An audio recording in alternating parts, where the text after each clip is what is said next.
Students, welcome to your आपके अपने YouTube channel smart brain technical academy. आज हम वापस लेकर आए हैं न्यूमेरिकल जो कि बेस्ड रहेंगे नोडल एनालिसिस के ऊपर। आज की वीडियो में हम नोडल एनालिसिस को थोड़ा सा अपग्रेड लेवल के ऊपर मूव करके इसका एनालिसिस करते हुए चलेंगे। किस तरह से आपको नोडल एनालिसिस को अटेम्प्ट करना है उसको हमने ऑलरेडी देख रखा है हमारे प्रीवियस 2 वीडियोस के अंदर। उनको आप जरूर देखिए, जिनका लिंक आपको डिस्क्रिप्शन में मिल जाएगा, जिससे आपका जो बेसिक फंडामेंटल टर्म्स हैं +1 किस तरह से हमारी क्या टेक्निक है वो आपके क्लियर हो सके। तो टाइम ना वेस्ट करते हुए स्टार्ट करते हैं आज के फर्स्ट न्यूमेरिकल से। देखिए क्या बोल रहा है numerical. In the given circuit the distance of the galvanometer is 4 ohm. Determine the current through the galvanometer. हमें यहाँ पे बोला है कि इस नेटवर्क में गैल्वेनोमीटर का रेजिस्टेंस कितना है 4 ओम। रेजिस्टेंस ऑफ गैल्वेनोमीटर कितना दे रखा है हमें 4 ओम। ये बोल रहा है कि हमें फाइंड करना है करंट भी कहां से 4 ओम रेजिस्टेंस से ही हमें करंट की वैल्यू को कैलकुलेट करना है। किस तरह से करेंगे वो मूव करते हैं। आप ऑब्जर्व करिए कौन सी टेक्निक यूज में लेनी है, नोडल एनालिसिस। सॉल्यूशन करने से पहले अगर हम आपको बताएं, हमने ऑलरेडी कर रखा है। सबसे पहले नोडल एनालिसिस को अप्लाई करते समय हमारा स्टेप 1 क्या होती है, identify the number of nodes present in the network. तो स्टेप नंबर 1 हम क्या लिखेंगे, नंबर ऑफ नोड्स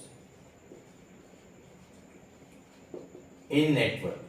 चलिए कितने नंबर ऑफ नोड्स हमारे पास वो देखते हैं। क्या है, हम बात करते हैं नोड क्या है। नोड एक ऐसा पॉइंट या जंक्शन है where more than 2 branches are meet. ये हमारा नोड हो गया 1। आगे गए, यहाँ देखिए 3 ब्रांचें मीट कर रही है, ये नोड 2, ये हमारा नोड 3। एंड रेफरेंस क्या होता है, रेफरेंस वो पॉइंट होता है जहाँ पे मैक्सिमम ब्रांचेस मीट कर रही हो या फिर बॉटम मोस्ट। सब बॉटम के अंदर यहाँ पे तो क्या है, बैटरी है, तो ये हम लेंगे बॉटम मोस्ट में रेफरेंस। ये हमारा क्या बन गया, रेफरेंस नोड, जहां पे बैटरी का नेगेटिव भी कनेक्टेड है और इस नेटवर्क का बॉटम मोस्ट भी है। अब आप ऑब्जर्व करिए यहाँ पे टोटल कितने नंबर ऑफ मेन नोड है 3, रेफरेंस कितना है 4, means total number of nodes in the network कितने हो गए, सब 4।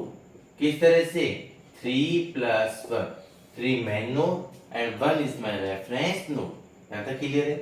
फिर क्या करते हैं सर, हम हर एक पर्टिकुलर नोड पे हम केसीएल अप्लाई करते हैं और हमारा मेन टारगेट क्या है, हमारा मेन टारगेट होता है नोड जितने भी हैं कौन से मेन नोड उनका पोटेंशियल को कैलकुलेट करना, क्योंकि रेफरेंस का पोटेंशियल कितना होता है बाय डिफॉल्ट 0। अगर हम बात करें नोड 1 की तो इसका पोटेंशियल कितना लेके चल रहा है सर V1, इसका पोटेंशियल V2, इसका पोटेंशियल V3। ओके, अब यहाँ पर हमारे पास एक one of the most important concept involve हो रहा है, उसको आप ध्यान से देखिए। यहाँ पर आप देखिए कि हमने हमेशा नोड क्या बोला है, जो between the 2 main node connected. इस पर्टिकुलर नेटवर्क में आप ऑब्जर्व करिए कि नोड 1 हमारा मेन नोड 1 डायरेक्ट रेफरेंस से कनेक्टेड है थ्रू द बैटरी। दिख रहा है, दोबारा सुनिएगा, here the node 1 is direct connect to the reference node through the battery। यहाँ पे मेन नोड और रेफरेंस के बीच में सिर्फ एक बैटरी है, कोई भी पैसिव कंपोनेंट कनेक्टेड नहीं है, मींस कोई भी रजिस्टिव कंपोनेंट यहाँ पे अवेलेबल नहीं है। तो इसका पोटेंशियल डिफरेंस कितना होगा इन दो नोड के बीच का, V1 - 0 = 10। तो V1 की वैल्यू कितनी आ जाएगी 10 वोल्ट। यहाँ तक क्लियर हो गया। इस अकॉर्डिंग अगर हम बात करें स्टेप 2 में हमें क्या करना है, केसीएल अप्लाई करना है। हम सबसे पहले लिखेंगे फ्रॉम द नेटवर्क। अब आप ऑब्जर्व करिए हमारे पास फ्रॉम द नेटवर्क अगर हम बात करें तो हमारे पास जो नोड 1 है वो डायरेक्ट किससे कनेक्टेड है, रेफरेंस से थ्रू द 10 वोल्ट बैटरी। तो हम लिखेंगे कि V1 = कितना आएगा 10 वोल्ट। इक्वेशन नंबर 1, V1 की वैल्यू तो हो गई हमें ऑब्टेन।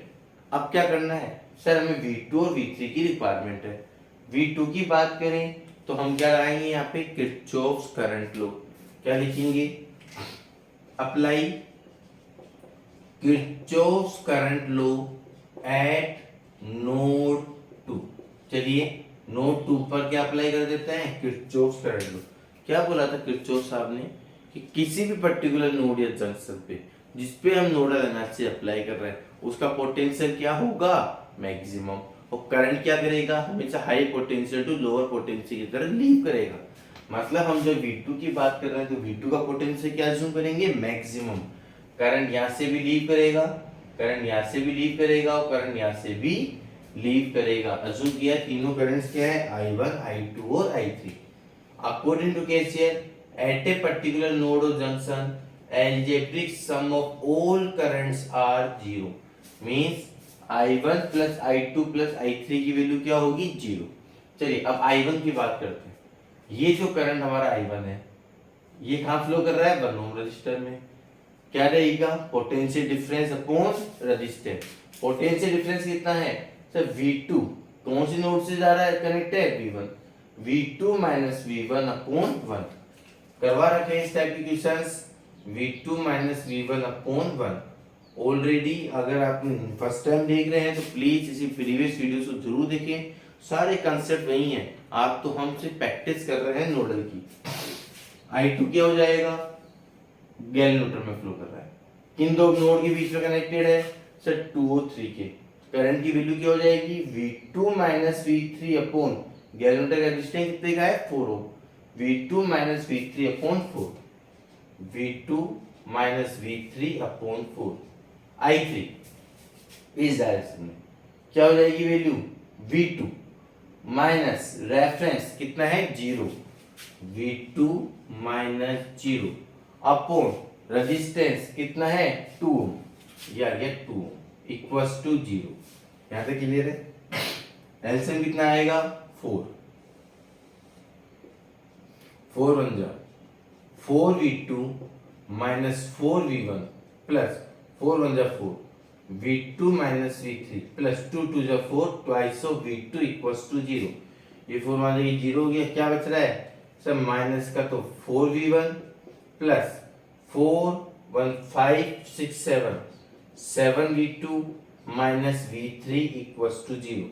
V1 की वैल्यू कितनी है 10 वोल्ट, देख रहा है क्या, यहाँ पे 10 पुट करेंगे तो कितना हो जाएगा माइनस का 40 और वो 40 इधर जाके प्लस का, तो इक्वेशन क्या बनेगी sir 7V2 minus V3 equals to 40, equation number second. ये हो गया हमें नोडल इक्वेशन जब केसीएल का अप्लाई कर रहे हैं नोड 2 पर, बिल्कुल सिमिलर, रुकना नहीं है। Again apply Kirchhoff current law at node 3। हमारा मेन टारगेट होता है बेटा नोडल की इक्वेशंस को आइडेंटिफाई करना। अगर आपने नोडल इक्वेशंस आइडेंटिफाई कर लिया या इसका कंसेप्ट समझ आ गया तो आगे आपको कोई प्रॉब्लम नहीं आएगी, बिल्कुल सिंपल मैथमेटिक कैलकुलेशन है। अब देखिए अप्लाई किया नोडल एट नोड 3 पे, जैसे ही नोड 3 पे मूव किया करंट क्या करेगा, यहाँ से भी लीव और लीव, क्योंकि हम जिस पोटेंशियल पे उसका पोटेंशियल क्या है हाईएस्ट। अज्यूम कर लेते हैं ये हमारा I1 है, ये हमारा I2 है और ये हमारा I3 है। अगेन केसीएल के according algebraic sum of all currents are 0, I1 plus I2 plus I3 0। अब ऑब्जर्व करिए I1 क्या है सर, V3 और V1 के बीच में फ्लो होने वाला करंट कहां से 2 ओम, तो वैल्यू क्या हो जाएगी V3 माइनस V1 अपॉन 2। ठीक है सर, I2 गैलोमीटर से इन दो नोड के बीच में 3 और 2 के, तो V3 minus V2 upon 4। Sir I3 क्या है 3 ओम करंट रेजिस्टेंस से किन दो नोड के बीच में है 3 और रेफरेंस, वैल्यू क्या हो जाएगी V3 minus reference 0 upon 3 equals to 0। LCM कितना आएगा 12, 2 6 6V3 minus 6V1 plus 4 3 3V3 minus 3V2 plus 3 4 4V3 equals to 0। ये 12 आ जाएगी 0 हो गया, क्या बच रहा है माइनस का 6V1 प्लस माइनस का 3V2 plus 13V3 equals to 0। Again V1 की वैल्यू देखिए आप कितना है 10, 10 मल्टीप्लाई 60 माइनस का वहां जाके हो गया प्लस का, वैल्यू क्या मिलेगी माइनस का 3v2 प्लस का 13v3 इक्वल्स टू 60। ये हो गई हमारे पास सेकंड नहीं थर्ड इक्वेशन। हमें 2 इक्वेशंस ऑब्टेन हो रही है, सेकंड एंड थर्ड। हमें v1 की वैल्यू डायरेक्ट ऑब्टेन हो गया था। हम इन दो इक्वेशंस को सेकंड एंड थर्ड इक्वेशन को सोल्व करेंगे बाय यूजिंग एनी मेथड, जो भी मेथड आपको बढ़िया लगता है। एंड देन क्या करेंगे, हम v2 एंड v3 की वैल्यू को कैलकुलेट करेंगे। किस तरह से करेंगे वो भी हम देखते हैं। सबसे पहले यहाँ तक का कंप्लीट करिए, फिर हम मूव करते हैं इसके आगे की ओर। आइए स्टार्ट करते हैं। हमें यहाँ पे सेकंड और थर्ड इक्वेशन ऑब्टेन हो गई थी।